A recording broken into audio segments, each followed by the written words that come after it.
به منصفی مثل که امروز قرار یک پاداشی چیزی بنویسن قدردانی بکنن. ای کوکا وقتی که زنده این بنده خدا به نام شیره‌ای، به نام مشدرم هر چی از او کلمات بته، کسی به بنده خدا سری نشزن. ایگو خاشن بارون سر دوشم ببارد. ای کوکا سر کبرم ببارد یا نبارد. عجب ملت مرده پرستی این ما. پس از فلان و فلان هاپ و هوپن که نفهمیده که چه گفتن. آقای سال سنگ بر بیچاره به احتیاج ای تو که من مشنوتن پولی برای مثلا دختش بودن، حالا هر بنده خدایی برای امورات زندگیش کسی به دادی نرسید تا این مرد روی مردانگی خودکشی که نه که فکر بکنن بعضیا روی ضعفش بودن، به خاطری که آقا دستش بلا نسبت جلو به مرد و نامردی دراز نبود. حسن کریمی 4-5 ماه مشنود آقا تو کما بوده، خواننده، یکی از خواننده‌های به اصطلاح بنده. فاطمه خواجمان، فاطمه رضایی، این با چه حالتی؟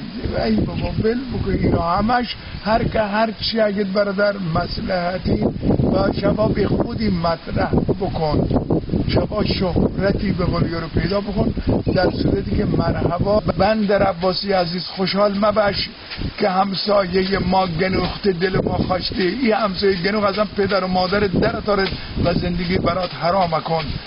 همسایه ما ورشکست بود، ادی سریش خواب سنگ، ادی فلان. نه، این نهایت فقر فرهنگی و بدبختیتون که اگر نابودی همسایه و هم وطن خودت، هم شهری و هم محلی خودت مثلا طلب کنی و خوشت اتاد. دیگو قیمتی نینن او که زندن.